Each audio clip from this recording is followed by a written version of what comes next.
Chers amis, bonsoir. J'espère que vous vous portez bien de là où vous êtes. Nous allons aborder ce soir le thème sur les enfants. Comment est-ce que les enfants sont conçus désormais chez nous? Comment est-ce qu'ils sont conçus ici en Occident? Une étude comparative me convient parce qu'elle nous permet de mettre en exergue et en appréciation deux modes de vie avec en même temps le même sujet. Le sujet aujourd'hui, c'est justement sur les enfants, c'est-à-dire dès la conception et l'éducation, comment est-ce que ça se passe chez nous en Afrique, comment est-ce que ça se passe ici en Occident. En Afrique, je vais prendre particulièrement le cas du Cameroun, puisque c'est le milieu d'où je viens exactement et que mon analyse ne sera à peu près juste que justement par rapport à ce contexte. Au Cameroun aujourd'hui, les femmes ne conçoivent plus pour les mêmes raisons que par le passé, et ça c'est très alarmant, ça fait mal. C'est très dangereux parce qu'en même temps, par ricochet, nous mettons au monde des personnes. À d'abord souligner qu'il s'agit des êtres humains. Alors, la conception doit être l'objet d'une très longue et mûre réflexion. On ne peut pas, pour les motifs que nous avons aujourd'hui, mettre au monde des personnes qui viendront sur Terre vivre les conditions que nous connaissons. Les difficultés que nous avons eu à constater pour les personnes de mon âge. Je m'arrange toujours à parler de ma tranche d'âge et même au-delà. Et pourquoi pas un peu plus bas parce que ceux qui ont mon âge ont déjà traversé ce genre de réalité et ont déjà dû apporter une appréciation assez claire de ce que eux-mêmes ils en pensent. Pourquoi est-ce que les jeunes mettent aujourd'hui au monde des gens chez nous? Les enfants, comment est-ce qu'ils naissent? Pour quelles raisons est-ce que les parents ou bien une maman met au monde son enfant? La situation n'est pas critiquable juste à l'endroit de la femme, mais prenons déjà le cas de la femme. Pourquoi est-ce que nos sœurs, dans la plus grande majorité aujourd'hui, pas toutes bien entendu, mettent au monde des enfants? Très souvent, on se rend compte que pour une raison, ça peut être l'horloge. Elles se disent, bon voilà, je suis déjà un peu vieille, là je cours déjà, je me dis qu'à mon âge, je ne peux plus continuer d'aller faire le voir bébé de mes copines chaque jour pendant que moi-même je suis une femme. Pourquoi est-ce que moi aussi je ne peux pas mettre au monde? Pourquoi, plein de pourquoi qui conduisent les femmes à opter pour l'enfantement. Est-ce que c'est donc pour un motif comme celui-là qu'on devrait enfanter? Est-ce que c'est pour ça qu'on devrait mettre au monde une personne, un être humain? Ensuite, il y a un autre motif qui est encore un peu plus croustillant. Les femmes disent, cette personne-ci avec qui je suis, c'est une bonne personne. Il a une bonne situation de vie, il a le charisme qu'il faut, il a le statut de vie qui correspond à mon genre de personne. J'aimerais bien être avec lui, j'aimerais bien qu'avec moi il entrevoie le mariage et toutes ces choses qui vont avec, qu'il aille rencontrer mes parents, le toquer porte et tout ça. Et voilà que pour une raison comme celle-là, des femmes peuvent s'engager à procréer, à mettre au monde des êtres humains. Ça, c'est un intérêt. On appelle ça la conception. Moi, je peux l'appeler comme ça, la conception par intérêt. Parce que l'intérêt, si au moins il était pour tous les deux, on pourrait dire d'accord. Mais généralement, ça ne concerne qu'une seule personne, la personne qui prend cette initiative. L'enfant lui-même n'est pas pris véritablement en compte en ce moment. Lorsque quelqu'un a de telles idées, de telles motivations pour concevoir un enfant, on peut déjà lire entre les lignes que l'enfant ne sera pas véritablement le centre de son intérêt. Parce que son intérêt, dès la conception de cet enfant, est focalisé sur un intérêt souvent financier, souvent de stabilité dans la vie sociale. Comment ça se passait auparavant?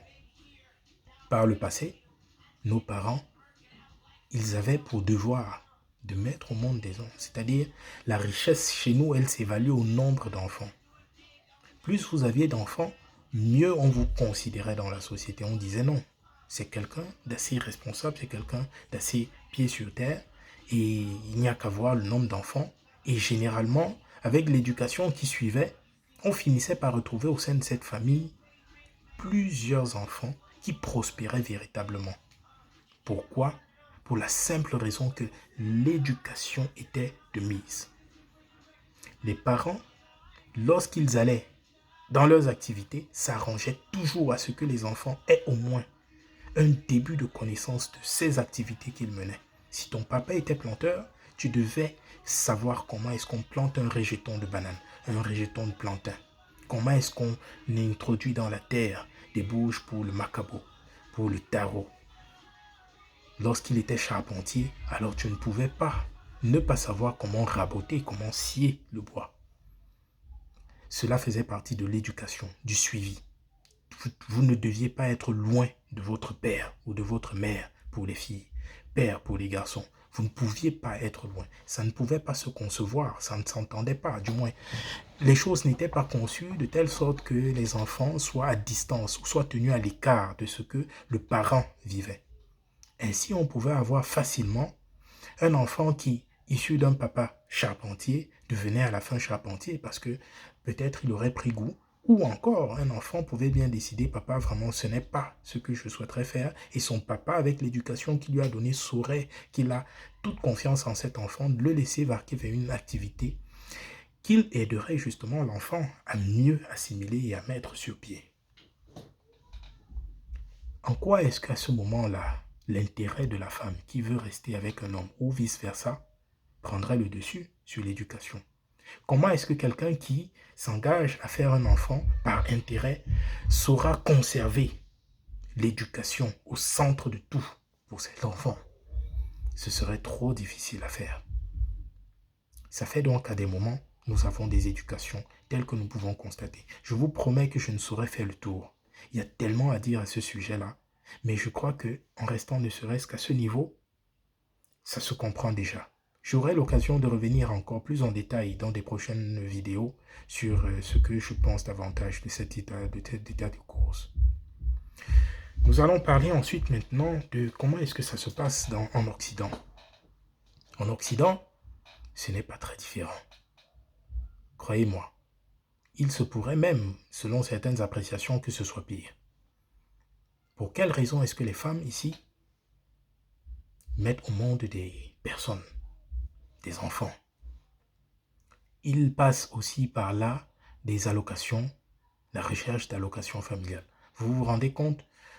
Des personnes arrivent ici, la vie semble un peu plus difficile au départ parce qu'il faudrait bien s'intégrer. Lorsqu'on réussit à s'intégrer, on se dit voilà, l'intégration, puisqu'elle m'a donné à savoir que l'enfant permet d'avoir certaines facilités, alors ça m'ouvre justement les yeux et ça développe un appétit justement vers toutes ces facilités-là qu'offre la naissance d'un enfant ici. Eh bien, on ne se limite pas à un. Déjà que le 1, on ne l'a pas généralement eu pour des bonnes raisons. Généralement, c'était pour l'intégration. Généralement, c'était pour les papiers. On ne se limite pas à 1, on va à 2, 3, 4, 5. Parce que plus vous faites d'enfants et plus vous recevez d'allocations sur chaque tête d'enfant jusqu'à ce qu'ils aient l'âge de la maturité et souvent même au-delà. Alors, à ce moment-là, comment est-ce que vous pensez pouvoir gérer toutes ces personnes-là que vous mettez au monde? La venue d'une personne, d'un être humain sur Terre doit être déjà une sorte de motivation à se surpasser. C'est une bénédiction. Comment est-ce que ça pourrait être substitué à un intérêt? Parce que là encore, il s'agit d'un intérêt. Comment est-ce que ça se passe donc maintenant pour ces enfants-là? Les voilà, ils naissent. Pour le cas du Cameroun, le parent qui finit par soupçonner la supercherie, commence à battre de l'aile, la relation elle aussi, et les enfants se retrouvent au milieu, n'ayant pas la politique de leurs moyens, ils sont nés sans demander à venir au monde. Ils ne savent même pas comment est-ce qu'on fait pour se battre pour ceux qui sont encore en bas âge. Ils commencent à subir la rigueur de la vie, de la séparation des parents. Une fois de plus. Ils se retrouvent à s'accrocher à n'importe quelle compagnie qui passe par là. Et c'est comme ça que partout, surtout en France, on assiste à la naissance des wesh. La génération wesh. La génération wesh, c'est-à-dire quand ils parlent, ils ne passent pas une phrase qu'ils puissent formuler comme ça sans qu'il n'y ait wesh à l'intérieur. Soit au début, soit au milieu, soit à la fin. Ça dénote de beaucoup de négligence de la part des parents. Les parents ne sont plus au contrôle. Aujourd'hui, nous avons déjà des bars où on écrit en titre regroupement des mangues non mûres. Ça veut dire quoi, mangue non mûre? Ça veut tout simplement dire que les jeunes filles qui n'ont pas encore l'âge de de la maturité, qui sont encore toutes pubertes, mais là, vraiment pubertes en bas âge, les mangues non mûres. On a des bars comme ça, des snacks, où il y a ce genre de regroupement et où de grandes personnes viennent profiter de cette naïveté. Pourquoi est-ce qu'on a ce genre de cas? Parce que les parents ont abandonné leurs responsabilités. Chers parents, chers frères, chères sœurs, sachons toujours raison garder. Sauvegardons toujours l'essentiel. On ne saurait mettre au monde des personnes pour les négliger, parce que c'est de là que part notre richesse. La richesse de tout être humain sur terre est de savoir qu'à son départ de cette terre, il aura laissé un héritage. L'héritage de nos parents est évident, mais le nôtre est en pleine souffrance. Lorsque nous avons nos enfants, nous ne prenons pas véritablement soin d'eux. Nous les abandonnons dans leurs études, dans la recherche du travail, dans leur éducation à la base. Lorsque nous produisons à la société des êtres qui ne savent plus réfléchir de la tête, qui n'ont pour leitmotiv que la recherche effrénée de l'argent, par quelque moyen que ce soit, les porte-monnaies magiques, les snack bars, les mini-jupes, attirer l'attention pour bénéficier de ce que cette attention-là pourra produire.